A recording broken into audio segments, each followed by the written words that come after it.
Okay, I want to show you what we're doing here. We kind of stole some of this off of the internet from some guys that posted theirs from Mad County Build Series, and I'd like to go ahead and shout out and thank them for helping us with this. I know you didn't physically do anything, but your video gave us the ideas we needed to lay out our plumbing, and what we've done is, pretty much what he did. We've got everything laid out where we needed it, and what we did is we put string lines, across where the room was going to be and come all the way across with it, and then we took a board and laid it down and put a little platform under the board, just a little block of wood. In fact, if I can find them, I don't know if I got one of the blocks of wood here or not, but we used some little blocks of wood to hold the wall up, over here in the middle of the concrete area, because you don't have the floor there where it's needs to be. So the blocks of wood, we measured up to the bottom of the string line and put our block of wood, and then put our wood piece on top of it, and come all the way across and fasten it to the end of this. And then if you'll notice, our 6x6 post, that's not exactly where our our wall, is our concrete's going to come right out here, but our wall is going to start right here. So we had to mark off, right here, and come all the way down through here with a board and go to right there, so that we could know where our wall was going to start. And then we come out, with our piece of wood or whatever we needed to lay our rooms out. So we had our rooms all laid out here. We knew where our master bedroom was, and our bathroom, and our washroom, and all that. Now I've already taken all that up. And I wish I'd have done a video on that, but I didn't. But you can kind of tell what we did. So we was able to lay all the PVC pipe out. It's actually schedule 40 is what it is. We use schedule 40, and we laid it out so that we got our pipes all laid in place. We run a trunk line right down the center, and then we come off of our trunk line to our different rooms, which this one right here is one of the toilets. Right here is one of the toilets, and then this is actually a that one right there is I done forgot what that is, to be honest with you. Oh, I know what that is. That's our wall, where our sink is going to be, because this trunk line's in a little hallway is what it is. So this piece right here is in a wall and comes on over and goes over to our shower. So we used 4-inch pipe, which you're only required to use 3-inch by code, but we went to 4-inch just like he did on that Mad County series.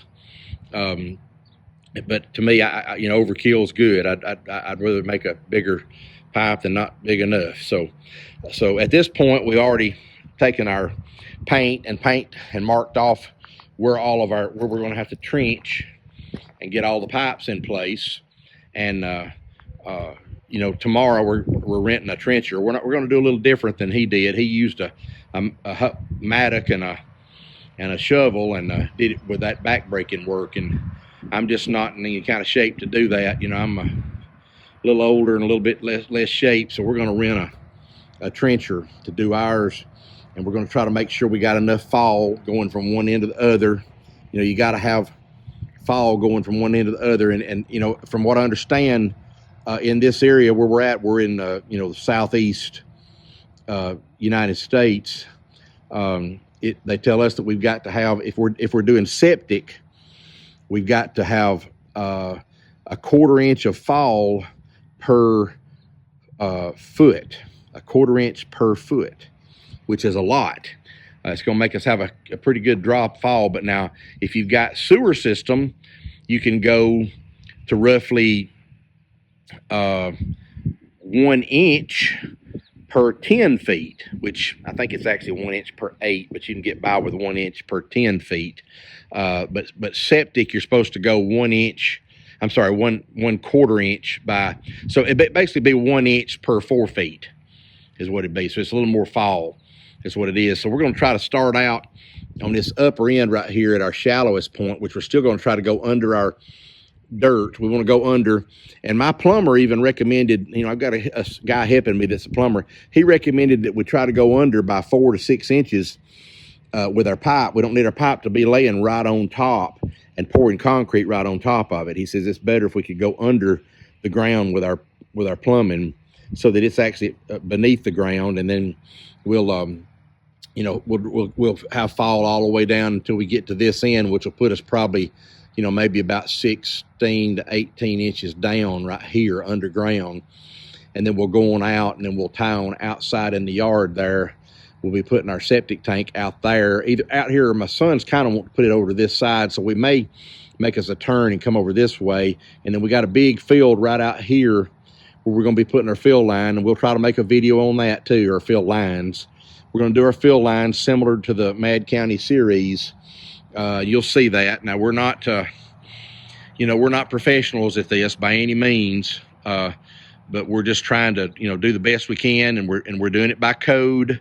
We've also got the city involved, so they know about it. We're in the city, but we're out on the outer edges of it, so they really don't give us a hard time about what to do and how to do this. They just want to make sure that we kind of follow the code as close as we can. So that's what we're doing. So, you know, if you got any questions, let me know. You know, if you like the video, just, you know, let us know that also by indicating on the YouTube video or whatever. We're just putting this together right now. So I don't know where this is going to fall in our series, because we're just putting it together as we go. But just keep following along with us. I don't know what this series is going to be called, but we're going to give it a name, I'm sure, because we've got this all documented and videoed from beginning to end, and my son's putting it together. So we'll try to put it together in groups so that it'll all make sense and you'll understand it as we go. So hope y'all enjoyed this. Keep in touch. Thank you.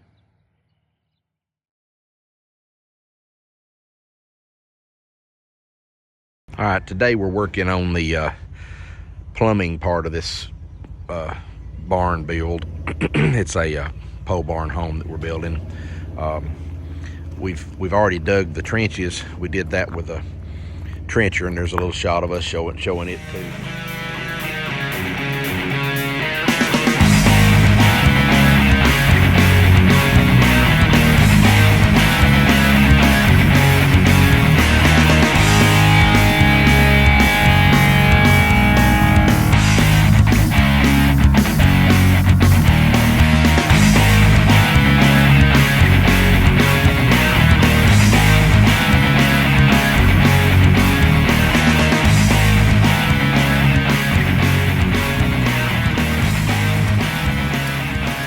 So far, as we put all of the plumbing fixtures in, and we've got a plug in the end of it right there, as you can see right there, a little red plug, and we've got all the plumbing in place.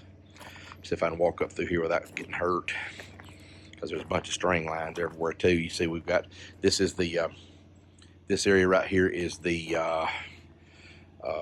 island for the kitchen, and then the kitchen wall come along here and along there, and that little box you see right there is what we're fixing to start putting the PEX lines into.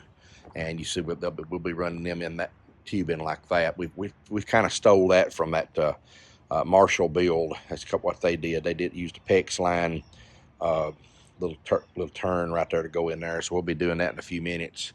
And this is the washroom, which is going to be the washroom, and I'm sorry, yeah, no, this, I'm sorry, right now where I'm at is not the washroom.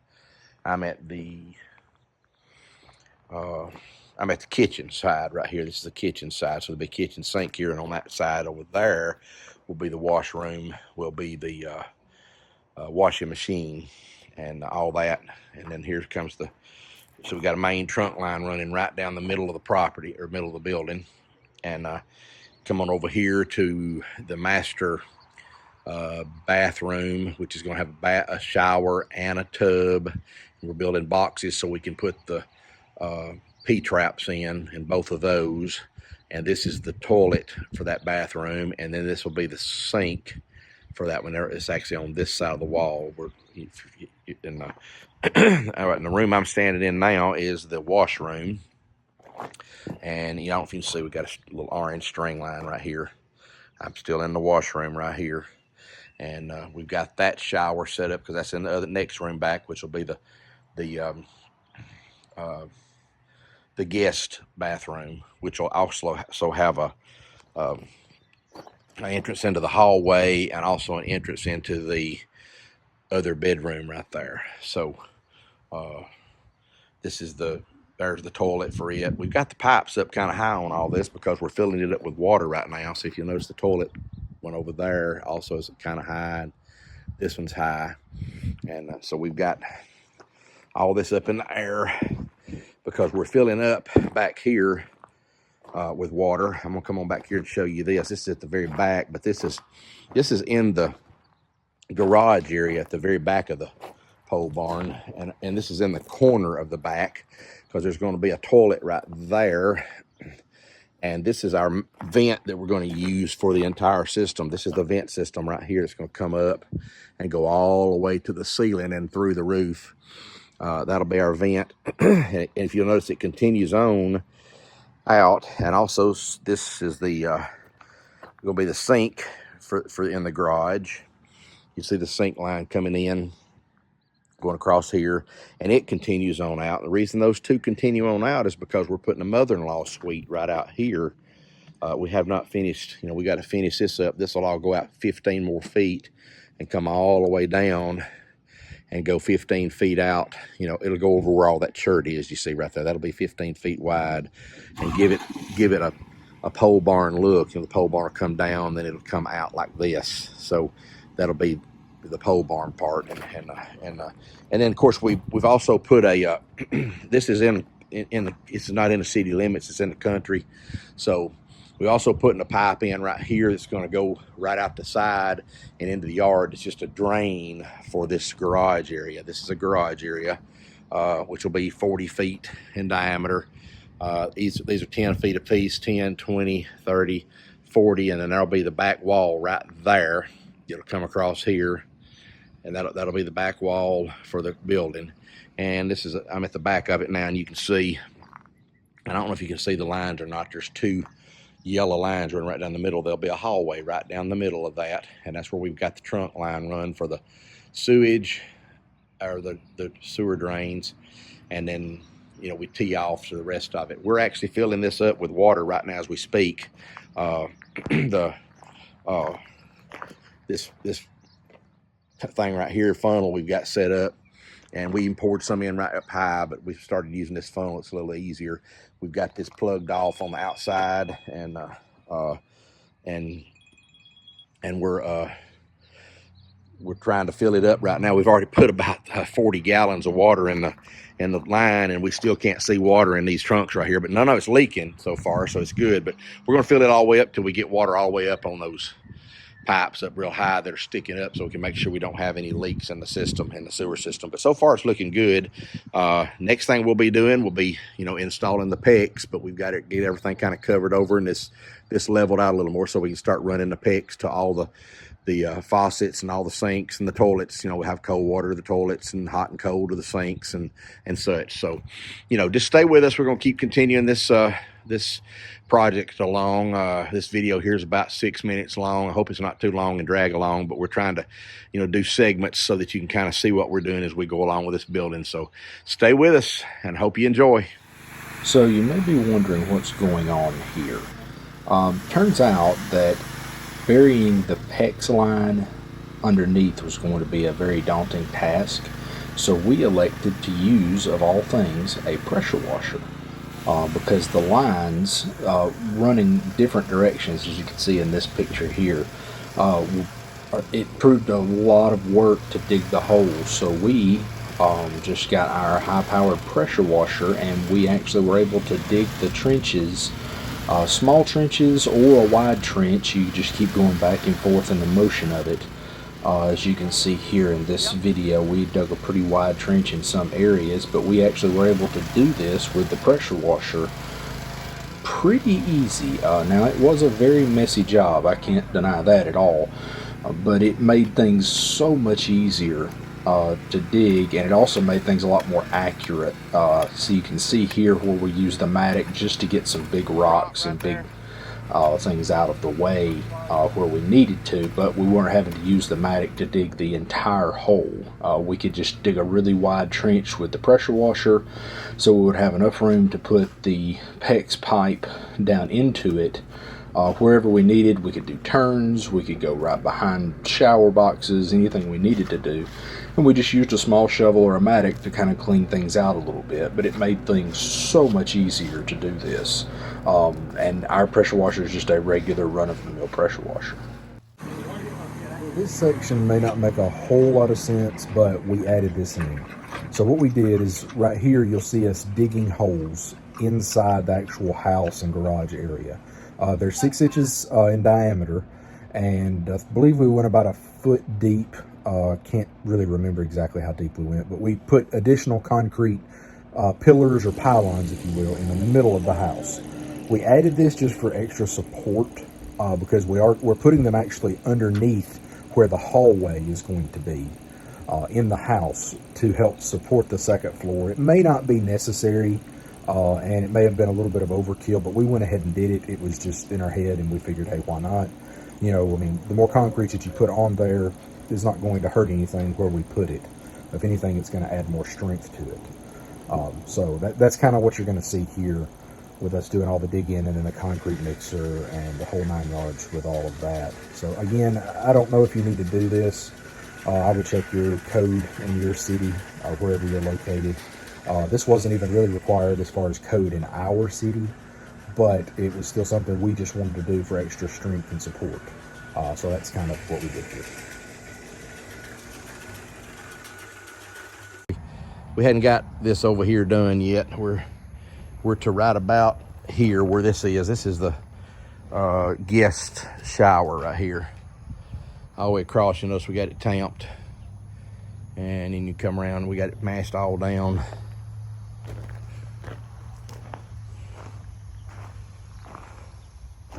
You get around the tractors here, we got them all in. We've quit for the day, so we're cleaning up. It's hot. So got this all mashed down, tamped, and this is pretty level right here. This is pretty good right here.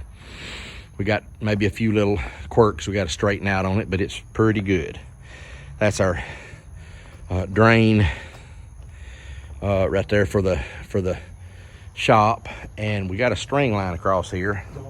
I don't know if you can see it or not, but we got a string line right about 4 inches across right there. I don't know if you can see it or not, but there's about 4 inches of height on the whole thing. And anyway, we're quitting for the day. And you see we still got probably 2.5, 3 loads of chert. I mean, gravel still left right there. We're gonna have enough to get the whole thing done with no problem, because we got to go right about there where that tamp's setting to the front.